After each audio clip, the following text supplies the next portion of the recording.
Good morning students. Due to some personal reasons मुझे थोड़ा काम है, मैं आज आप लोगों को लाइव क्लास नहीं दे पा रहा हूँ। That's why this recording session is for you. आज के सेशन में हम लोग मोशन इन अ प्लेन के कुछ न्यूमेरिकल्स को सॉल्व करेंगे। I hope you had gone through the previous numerical sessions, और ये न्यूमेरिकल सेशन भी बाकी न्यूमेरिकल सेशंस की तरह ही आपके लिए काफ़ी इंपॉर्टेंट होगा और काफ़ी इंफॉर्मेटिव भी। चलिए तो शुरू करते हैं अपना फर्स्ट क्वेश्चन से। But the question is, in 1 second, a particle goes from point A to point B moving in a semicircle of radius 1 meter. See the figure. The magnitude of the average velocity is. So आपसे इसमें average velocity पूछा जा रहा है। ध्यान रखना, इसमें आपसे वेलोसिटी पूछा जा रहा है। क्या पूछी जा रही है? वेलोसिटी। और जब भी वेलोसिटी शब्द आए यानी displacement upon time, displacement with respect to time. तो अगर आप ए से बी तक के डिस्प्लेसमेंट को देखें तो ए से बी तक का डिस्प्लेसमेंट क्या हुआ है भाई? 1 मीटर की रेडियस है, यानी 1 मीटर ये है और 1 मीटर ये है, तो डिस्प्लेसमेंट है हमारा 2 मीटर। और ए से बी तक वो आया है 1 सेकेंड में, 1 सेकेंड में, so that is 1 second. so it is 2 meter per second. 2 meter per second is the answer for this question. अब यहां पर आपसे स्पीड नहीं कहा गया। अगर आप स्पीड की बात करें, देखिए अगर बात यहीं पर वेलोसिटी की जगह स्पीड की होती तो हम डिस्टेंस लेते, और डिस्टेंस में ये जो हमारी आर्क दिख रही है जो कि आधी सरकमफेरेंस है यानी पाई आर है, तब हम पाई आर बाई टाइम करते और तब हमारी वैल्यू होती पाई मींस 3.14 टाइम्स रेडियस यानी 1 in time 1 second, that is 3.14 metre पर सेकेंड। तो ध्यान रखिए, अगर आपसे स्पीड कहा जाता तो 3.14 मीटर पर सेकेंड, बट आपसे वेलोसिटी कहा गया है इसीलिए 2 मीटर पर सेकेंड। ठीक है, तो आपको कंफ्यूज करने के लिए देखिए यहाँ पर 3.14 मीटर पर सेकेंड भी एक ऑप्शन है, लेकिन अगर ये ऑप्शन आप यूज करेंगे तो ये स्पीड के लिए है और ये चीज है आपकी वेलोसिटी के लिए। चलिए, आई होप ये चीज आपको क्लियर हो गई होगी। So now the next question is, the coordinates of a moving particle at any time t are given by x equals to alpha t cube and y equals to beta t cube. The speed of the particle at a time t is given by. तो आपको speed निकालनी है particle की, तो पहले तो आप velocities निकाल लीजिए x और y एक्सिस के अलोंग। ठीक है, आप x और y एक्सिस के अलोंग वेलोसिटी निकाल लीजिए। तो velocity along x axis is nothing but the differentiation of x component, तो dx over dt। Alpha constant है, t के रिस्पेक्ट में करना है, which means 3 alpha t square. Similarly, the velocity component along y-axis is nothing but the dy over dt, and it is 3 times of beta t square. अब आपको चूंकि resultant calculate करना है, so if we have a velocity component vy here, if we have velocity component and vx here, of course the resultant will be like this. So we have to calculate the resultant is nothing but under root vx square plus vy square. Okay, चलिए triangle law, जो vector का triangle law है, हम उसको apply कर रहे हैं। ध्यान रखिए ये जो आपका न्यूमेरिकल सेशन है ये मोशन इन अ प्लेन से रिलेटेड है, तो इसमें जितने भी क्वेश्चंस होंगे, जितने भी न्यूमेरिकल्स होंगे, वो सभी आपके वेक्टर लॉ से रिलेटेड होंगे। तो वेक्टर लॉ को ध्यान में रखते हुए इन क्वेश्चंस को आप सॉल्व करें, उस अप्रोच को अप्लाई करें, कभी भी किसी भी लेवल पर आपको प्रॉब्लम आने वाली नहीं है। इसके अलावा जो कुछ फॉर्मूले हैं, जो इंपॉर्टेंट फॉर्मुलेशंस हैं, उनकी एक स्पेशल शीट मैंने बनाकर आप लोगों को दी है। जिन लोगों ने अभी तक डाउनलोड नहीं करी वो प्लीज इस वीडियो की डिस्क्रिप्शन में से अपने फॉर्मूला शीट को डाउनलोड कर सकते हैं। एंड ऑल्सो अगर आपने अभी तक फीडबैक फॉर्म नहीं भरा है तो आप जरूर भरें, और फिर से अगर आपको कोई प्रॉब्लम है, कोई क्वेरी है, तो प्लीज फीडबैक फॉर्म के थ्रू मुझे जरूर बताएं। चलिए, तो vx स्क्वायर की वैल्यू है that is 3 times alpha T square, 3 alpha time T square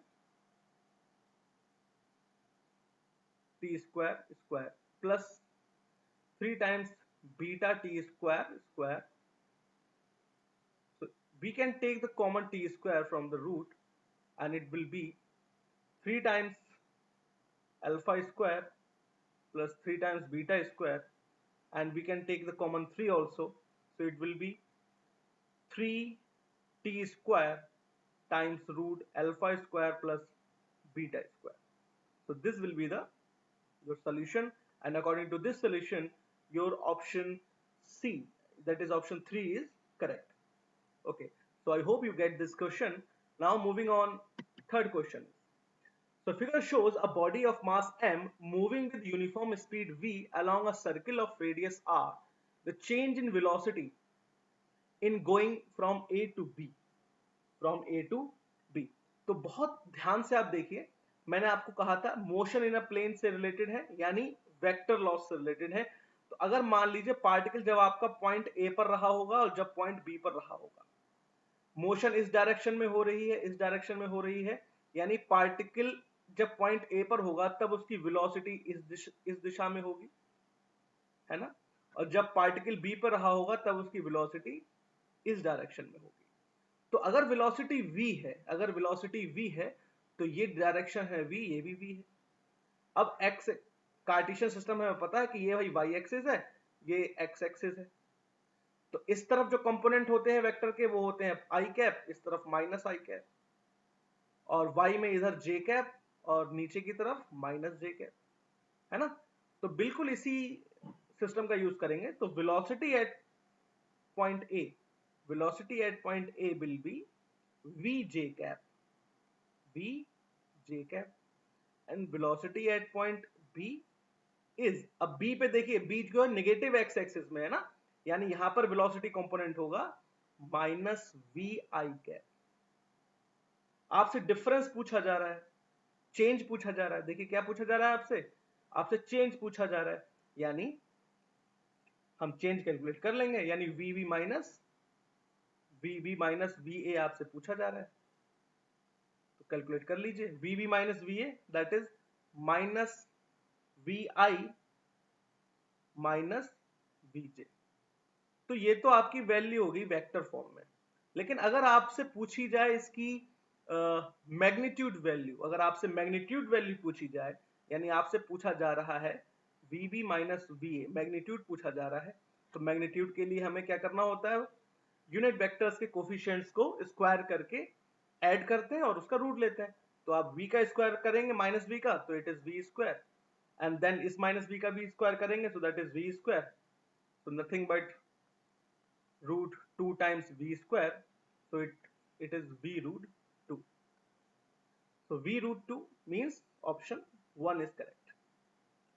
तो ये सरल है, अच्छे क्वेश्चंस है, इजी है, लेकिन क्या है ना, एक बार में जब आप पढ़ते हैं तो आपको कुछ डिफरेंट लगता है. इनकी लैंग्वेज ऐसी लिखी होती है कि आपको लगता है कि कौन सी बहुत बड़ा तोप जैसा क्वेश्चन है, but it is very easy. ये मोशन इन अ प्लेन से क्वेश्चंस बिल्कुल इजी हैं, बहुत सरल है. आप ध्यान से सही अप्रोच अगर इस्तेमाल करेंगे, वेक्टर लॉ में अगर आपकी एक्सपर्टाइज है, आपको कभी किसी लेवल पे प्रॉब्लम आने वाली नहीं है. आप इस न्यूमेरिकल सेशन को अगर पसंद कर रहे हैं तो प्लीज वीडियो को लाइक भी करते चलिए और अपने फ्रेंड्स के साथ शेयर भी कर दीजिएगा. चलिए, now next question is the maximum horizontal range of a particle is 400 meter. The maximum value of height attained by it will be. तो एक पार्टिकल है जो प्रोजेक्टाइल मोशन कर रहा है और उसकी मैक्सिमम रेंज 400 मीटर है. हमें अच्छे से पता है फॉर्मूले मैं आपको पहले बता चुका हूं कि जो मैक्सिमम रेंज है, मैक्सिमम रेंज के लिए फॉर्मूला होता है u स्क्वायर बाई जी, क्योंकि उसमें 45 डिग्री की वजह से जो फॉर्मूला है वो 1, जो वैल्यू है वो 90 हो चुकी होती है, so that is the maximum. तो अगर हम मैक्सिमम रेंज की बात करेंगे तो मैक्सिमम रेंज यानी maximum horizontal range means angle हमारा 45 डिग्री रहा होगा, तो u स्क्वायर बाई जी, और इसकी वैल्यू आपको दी हुई है 400 मीटर. वहीं दूसरी केस अगर आपको हाइट मैक्सिमम दी होती है तो मैक्सिमम हाइट का फॉर्मूला होता है u स्क्वायर बाई 2g. तो अगर आप कंपेयर करें दोनों फॉर्मूले को तो u स्क्वायर बाई जी की वैल्यू तो 400 आपको दी हुई है ना, तो 400 आप यहां लिख लीजिए बाई 2, तो दैट इज 200 मीटर. इससे सरल क्वेश्चन क्या होगा, इससे क्वेश्चन सरल बताइए क्या होगा, इससे सरल क्वेश्चन कुछ हो नहीं सकता. 3 सेकंड भी नहीं लगेंगे आपको इस क्वेश्चन को सॉल्व करने में, अगर ये किसी कंपटीशन में या आपके एग्जाम्स वगैरह में आता है तो. ठीक है, चलिए, बढ़िया क्वेश्चंस हैं, अच्छे क्वेश्चंस मैं आपको करा रहा हूं. पिछले 2 न्यूमेरिकल सेशन भी आप लोगों ने बहुत एंजॉय किया. आई होप ये न्यूमेरिकल सेशन भी आप एंजॉय करेंगे. चलिए बढ़ते हैं नेक्स्ट क्वेश्चन में. A car is moving in a circular horizontal track of radius 10 metre. with a constant speed of 10 meter per second. A plumb bob is suspended from the roof of the car by light rigid rod of length 1 meter. The angle made by the rod with vertical is. देखिए question हमसे क्या कह रहा है, question हमसे ये कह रहा है कि एक कार है, ठीक है, ये एक कार है,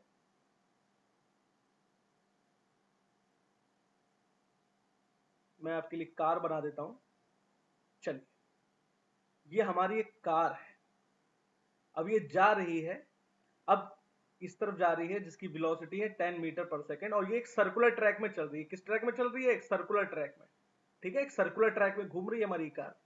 इस कार की रूफ से एक रॉड की हेल्प से एक बॉब लटक रहा है। हमें अच्छे से पता है जब कार आगे बढ़ेगी तो ये चीज पीछे की तरफ जाएगी, बिल्कुल वैसे ही लॉ ऑफ इनर्शिया को फॉलो करेगी। जैसे अचानक बस में हम खड़े होते हैं, बस एकदम स्टार्ट होती है तो हम पीछे की तरफ झुकते हैं, अगर बस ब्रेक मारती है तो हम आगे की तरफ झुकते हैं। तो लॉ ऑफ इनर्शिया यहाँ अप्लाई होगा। तो जब ये कार आगे को बढ़ेगी 10 मीटर पर सेकेंड की स्पीड से, तब इसका जो ये बॉब है, ये जो रॉड है, ये जो सिस्टम लटक रहा है, ये सिस्टम कुछ ना कुछ पीछे की तरफ बेंड होगा और आपसे यही पूछा जा रहा है कि ये एंगल कितने का बनेगा, ये एंगल कितना बनेगा। तो ध्यान रखिए ये एंगल उतना ही बनेगा जितना कार पर फोर्स लग रहा होगा, सेंट्रीपिटल फोर्स, ठीक है। ये सर्कुलर मोशन का क्वेश्चन है, यानी कार पे, यानी यहां पर जो टेंशन लग रही है, टेंशन बॉब के लटकने की वजह से जो टेंशन है, वो टेंशन ठीक उस सर्कुलर, भाई इस सर्कुलर ट्रैक का सेंटर यहां कहीं अगर रहा होगा तो ये टेंशन इस सेंट्रीपिटल फोर्स की इक्विवेलेंट होगी, सेंट्रीपिटल फोर्स के, ठीक है। तो टेंशन का अगर हम कंपोनेंट लें, vertical component, that is t sine theta, that will must be equals to mv square upon r। तो अगर आप यहां पर वैल्यूज यूज करें, बिल्कुल ऐसे ही हॉरिजॉन्टल कंपोनेंट होगा t cos थीटा, वो हॉरिजॉन्टल कंपोनेंट होगा बॉब के मास के, दैट इज mg। तो अगर आप इनको स्क्वायर करके ऐड करेंगे या आप इन्हें डिवाइड भी अगर कर दें, अगर आप इन्हें डिवाइड कर दें तो tan थीटा इक्वल्स टू, भाई टेंशन से टेंशन कैंसिल हो जाएगा, मास से मास कैंसिल हो जाएगा, so tan theta equals to v square by r g, v square by r g. आपको वैल्यू दी हुई है वेलोसिटी की, दैट इज 10 मीटर पर सेकेंड, रेडियस दी हुई है 10 मीटर, एंड ग्रेविटेशनल एक्सेलरेशन भी g अगर हम 10 ले लें, अगर g को भी हम 10 मीटर पर सेकेंड स्क्वायर अज्यूम कर लें, in that case v square which means 10 times 10, r means 10, g means 10, so basically tan theta equals to 1, और 10 में थीटा की वैल्यू 1 सिर्फ और सिर्फ एक ही डिग्री, एक ही एंगल के लिए होती है, that is 45 degree. So 45 degree will be the angle made by the system. तो 45 डिग्री यानी ऑप्शन नंबर 3 इसका सही जवाब हो जाएगा। चलिए क्वेश्चन नंबर अगले की तरफ बढ़ते हैं, that is so a person aiming to reach the exact opposite point on the other bank of a stream is swimming with a speed 0.5 meter per second at an angle of 120 degree with the direction of flow of water. The speed of water in the stream is, okay, so suppose there is a, ये कोई river है, ये इसका एक किनारा, एक किनारा ये है, एक किनारा ये है, और रिवर की जो डायरेक्शन है वो इस तरफ है, मान लीजिए this is the velocity of river v r, और इस वी आर से 120 डिग्री पर 120 डिग्री पर स्विमिंग हो रही है हमारे स्विमर की, दैट इज वी एस, ठीक है, और उसे पहुंचना है दूसरे एंड पर। तो अगर हम टोटल एंगल देखें तो 120 में से माइनस करने पर, ये अगर 180 में से माइनस करते तो ये एंगल हमारा 30 बचेगा। उसे करना क्या है, उसे रिवर की वेलोसिटी को काउंटर करना है। तो रिवर की वेलोसिटी को काउंटर करने वाली वेलोसिटी कहां है, ये है, और इसकी वैल्यू क्या होगी, हॉरिजॉन्टल कंपोनेंट वीएस का, that is vs cos theta. Theta की वैल्यू यहां कितनी है, 30, सॉरी 60, बेटा 60 है, ठीक है, 180 में से हम माइनस करेंगे तो 60 आएगा ना, तो यहां पर cos 60, that is vs cos 60, तो बेसिकली हमें वी एस कॉस 60 की वैल्यू निकालनी है, वही v s cos 60 v r को काउंटर कर देगा।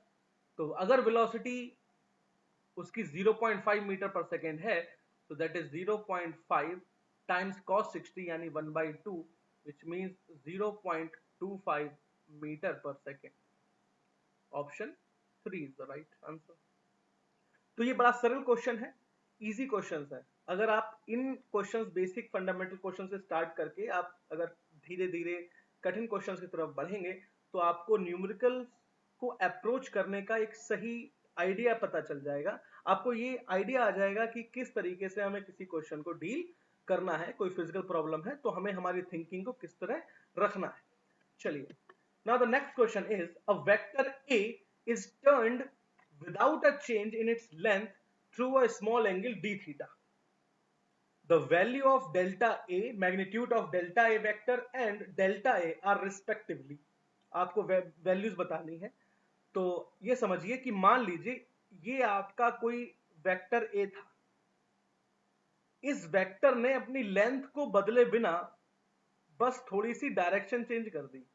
यानी अगर ये पॉइंट O है, ये पॉइंट A है, तो वेक्टर OA की वैल्यू A थी और ये पॉइंट B है, तो वेक्टर OB की जो वैल्यू है वो भी A ही है, लेकिन डायरेक्शन थोड़ी सी चेंज हो गई है, वो है एंगल डी थीटा।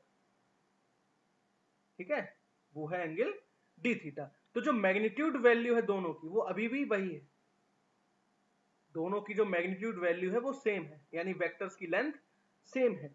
तो अगर आपसे वेक्टर्स का डिफरेंस पूछा जा रहा है that is OB minus OA, OB minus OA, so that is AB, वो वेक्टर AB है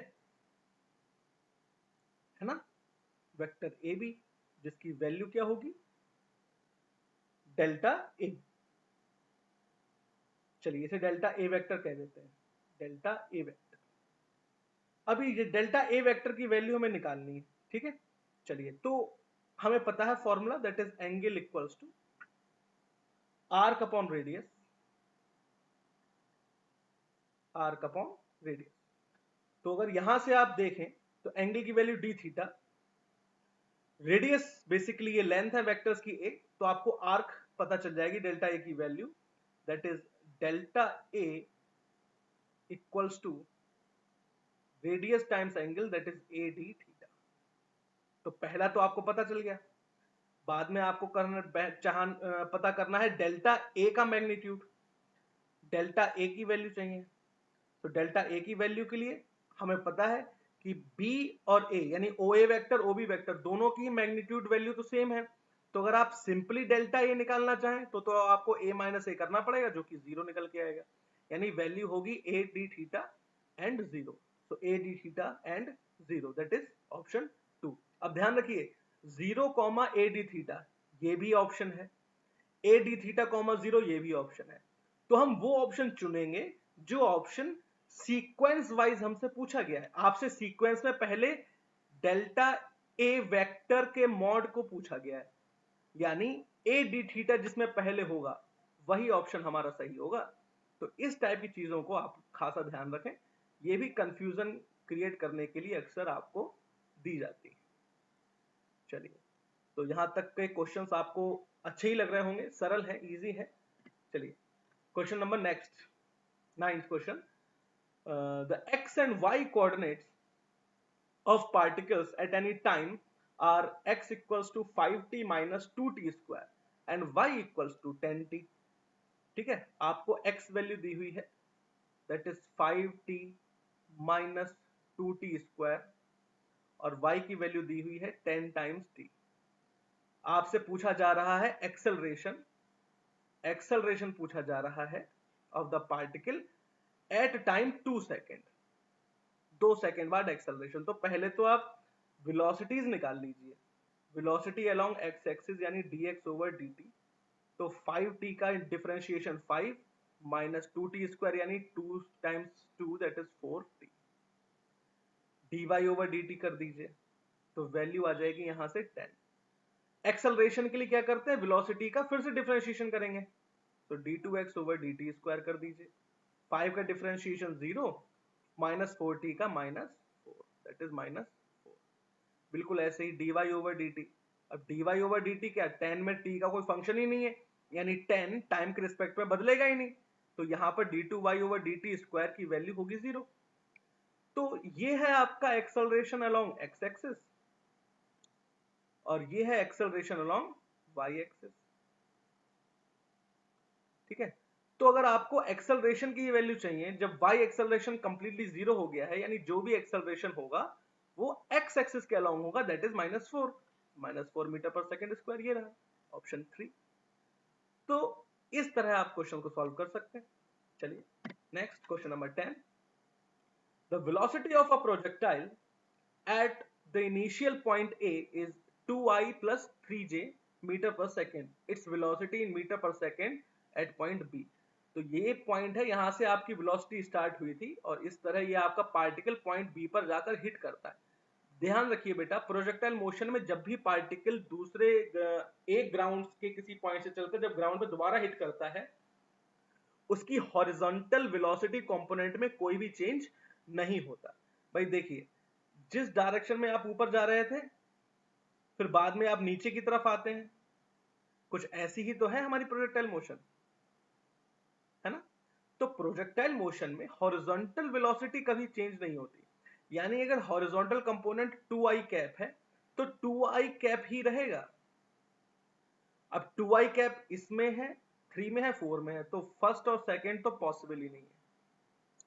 इसके बाद अब देखिए, वर्टिकल वेलोसिटी कंपोनेंट 3j था जब पार्टिकल ऊपर की तरफ जा रहा था। अब जब पार्टिकल नीचे की तरफ आ रहा है तो वेलोसिटी, जो वर्टिकल वेलोसिटी है वो कैसी हो जाएगी, मैग्नीट्यूड में तो वही रहेगी बट उसकी डायरेक्शन रिवर्स हो जाएगी। तो यहां पर वो अभी +3j है, यहां पर हो जाएगी -3j।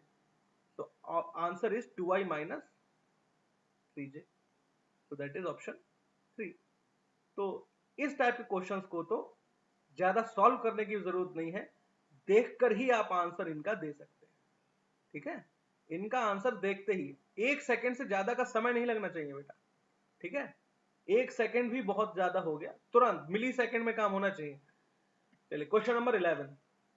A particle has initial velocity 2y + 3j and acceleration, ये तो आपको इनिशियल वेलोसिटी u दिया हुआ है, एक्सेलरेशन a दिया हुआ है और टाइम दिया हुआ है। तो ये तो जानी पहचानी इक्वेशन है, ये तो कुछ जानी पहचानी इक्वेशन है। v = u + at, वैल्यू रख दीजिए। v = u means 2i + 3j plus at तो टाइम की मल्टीप्लाई एक्सेलरेशन में आप करेंगे तो 10 टाइम्स 3.3i तो ये 3 हो जाएगा, प्लस 10 टाइम्स 0.2 तो it is 2j cap. Finally जोड़ दीजिए तो 3 to 5i प्लस 5j। तो this is your velocity vector. अब आपसे देखिए, यहां पर वेक्टर फॉर्म में तो पूछा नहीं गया, आपसे पूछा गया है मैग्नीट्यूड। तो मैग्नीट्यूड के लिए क्या करेंगे, यूनिट वेक्टर्स के कोफिशिएंट का स्क्वायर करेंगे और ऐड करेंगे, फिर उनका रूट करेंगे। तो 5 square that is 25 square plus 25 square which means 2 times 25 square. तो आप 5 स्क्वायर बाहर ले सकते हैं, यानी 5 बाहर आ जाएगा और बचेगा क्या, 5√2 यूनिट, 5√2 यूनिट। तो ये इस तरह आप इसको कैलकुलेट कर सकते हैं। तो इसका आंसर हो जाएगा 5√2। चलिए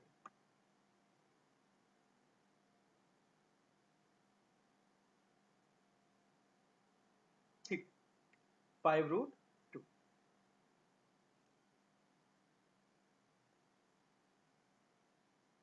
यूनिट। बढ़ते नेक्स्ट क्वेश्चन पे। A body is moving with velocity 30 metre पर सेकंड टुवर्ड्स ईस्ट। देखिए फिर से 30 मीटर पर सेकंड टुवर्ड्स ईस्ट, ईस्ट इस तरफ होता है ना भाई, अगर आप डायरेक्शन बनाए तो ये नॉर्थ है, ये साउथ है, ये ईस्ट है, ये वेस्ट है। ध्यान रखिएगा, ये north south east west plane में होते हैं, यानी जमीन पे होते हैं, हवा में नहीं होते। हवा में हम नहीं कहते ये नॉर्थ साउथ ईस्ट वेस्ट। ये नॉर्थ साउथ और ईस्ट वेस्ट डायरेक्शंस किसी प्लेन को समझने के लिए हैं, 2 डायमेंशनल स्ट्रक्चर को समझने के लिए बनाया जाता है। तो ईस्ट की तरफ है उसकी 30 मीटर पर सेकेंड, तो ईस्ट तो एक्स एक्सिस का पॉजिटिव डायरेक्शन है ना, तो इस तरफ 30 मीटर पर सेकेंड यानी 30 i cap is the velocity. After 10 second its velocity becomes 40 metre पर सेकेंड टुवर्ड्स नॉर्थ। उसके बाद वेलोसिटी इस तरफ हो जाती है 40 मीटर पर सेकेंड टुवर्ड्स नॉर्थ, यानी ये पॉजिटिव जे वाई एक्सिस है यानी 40 जे कैप। तो वेलोसिटी पहले थी 30 आई कैप और 10 सेकंड बाद हो गई 40 जे कैप, ये हमसे कहा जा रहा है। तो इनिशियल वेलोसिटी u हो गई 30 आई कैप और फाइनल वेलोसिटी हो गई 40 जे कैप।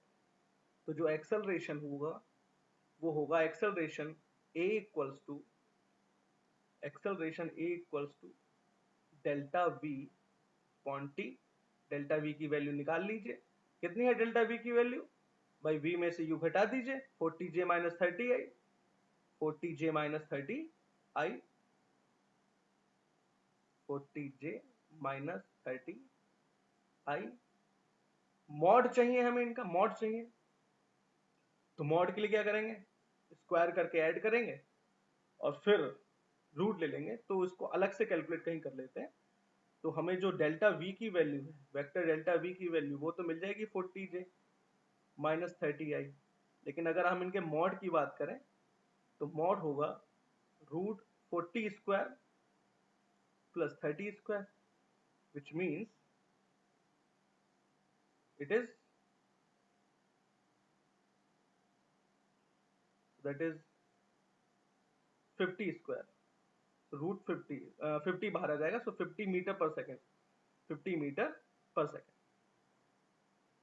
चलिए, तो 50 मीटर पर सेकेंड आ जाएगा, तो यहां पर डायरेक्ट हम 50 मीटर पर सेकेंड ही यूज कर लेते हैं,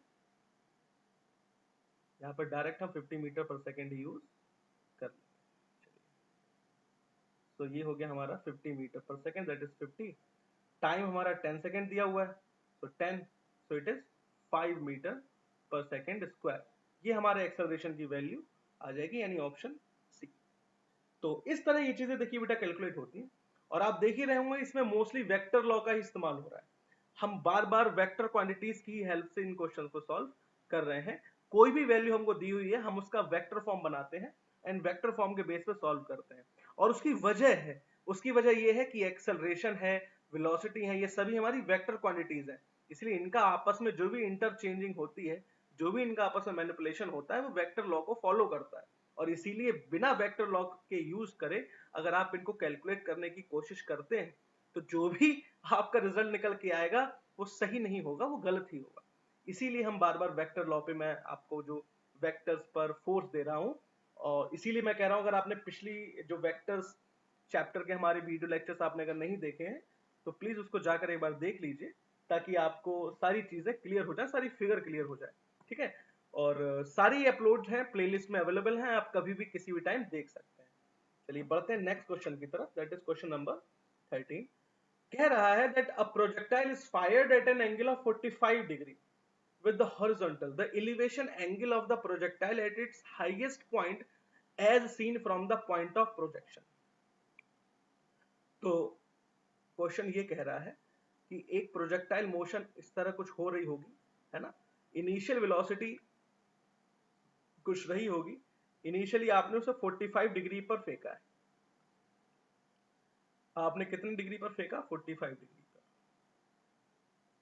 जब वो अपने हाईएस्ट पॉइंट पर पहुंच गया, तो हाईएस्ट पॉइंट का फायरिंग वाले पॉइंट से जो एलिवेशन है आपको वो कैलकुलेट करना है, यानी आपको ये एंगल कैलकुलेट करना है हाईएस्ट पॉइंट का पॉइंट ऑफ फायर से एलिवेशन, यानी ये एंगल आपको कैलकुलेट करना है, ठीक है। तो इस एंगल को कैलकुलेट करने के लिए अगर आपको ये हाइट पता हो h, और ये बेस पता हो, अगर ये पॉइंट O है, ये पॉइंट P है, और आपको ये बेस पता हो, तो देखिए अगर ये हाइट मैक्सिमम है तो ये आधी रेंज होगी ना, रेंज की हाफ r/2। तो बेसिकली आपको रेंज की हाफ वैल्यू निकालनी है, बेस कैलकुलेट करना है, परपेंडिकुलर कैलकुलेट करना है, और tan थीटा के फॉर्मूले से, tan फाई के फॉर्मूले से आप इसको कैलकुलेट कर सकते हैं। अगर हम इसको फाई कह दें तो बेसिकली हमारा आंसर होगा tan phi equals to h upon r by 2। Pythagoras मतलब जो बेसिक हमारा ट्रिग्नोमेट्रिक रेशियो है उसका यूज करके हम आसानी से निकाल सकते हैं। तो h को कैलकुलेट करते हैं अभी पहले। तो वो 45 डिग्री पर फेंका गया है, तो 45 डिग्री पर फेंकने के कारण जो उसकी वेलोसिटी है, तो अगर हम मैक्सिमम हाइट की बात करें तो that is h equals to u square sine square theta by 2g। So u square sine square theta, theta की वैल्यू 45, तो साइन स्क्वायर थीटा साइन 45 की वैल्यू 1/√2, तो ये हो जाएगा u square by 2 by 2g, है ना। यानी हाइट की वैल्यू हो जाएगी u स्क्वायर बाई 4g। ठीक है। रेंज, तो रेंज जो मैक्सिमम रेंज है वो 45 डिग्री पे फेंका गया, यानी ये मैक्सिमम रेंज ही रही होगी। तो रेंज की जो हाफ वैल्यू है वो मैक्सिमम रेंज यूजुअली हमारी क्या होती है, यूजुअली हमारी होती है u स्क्वायर अपॉन g, और उसका आधा करना है, आधा करना है तो आधा कर दीजिए, यानी u square by 2g value निकल के आएगी r बाई 2 की, तो वैल्यू रख दीजिए भाई। tan phi equals to h means u square by 4g divided by r by 2, यानी u स्क्वायर बाई 2g। तो g से g कैंसिल, u स्क्वायर से u square cancel, and it is 2। so that is tan phi equals to 1/2, which means phi equals to tan inverse 1/2, या हम जिसे लिख सकते हैं tan inverse 0.5। तो ये दोनों ही अगर ऑप्शन आपके हों तो दोनों ही ऑप्शन सही होंगे। फिलहाल यहाँ पे tan इनवर्स 1/2 है, यानी ऑप्शन 2 हमारा करेक्ट है। तो ये क्वेश्चन इस तरीके से किया जाना था। चलिए बढ़ते हैं नेक्स्ट क्वेश्चन की तरफ। Question number 14, the speed of a projectile at its maximum height is half of its initial speed, half of its initial speed. The angle of projection is, तो angle of projection complete calculate करना है। तो अगर velocity माना v है, velocity v है और maximum height हमारी h है, तो जो वेलोसिटी का फॉर्मूला होगा that is v equals to u cos theta, अगर हम हॉरिजॉन्टल वेलोसिटी की बात करें। और according to that, according to problem, v जो है वो हमारी u/2 के इक्वल है, which means u/2 equals to u cos theta, so which means 1/2 equals to cos theta, और cos में थीटा की value 1/2, that it means theta equals to 60 degree. तो ये तो काफी इजी क्वेश्चन था। चलिए question number 15, a particle moves in the xy plane according to rule x equals to a sin omega t and y equals to a cos omega t, then the particle follows the path। तो वो कैसा path चलता है हमें ये पता करना है।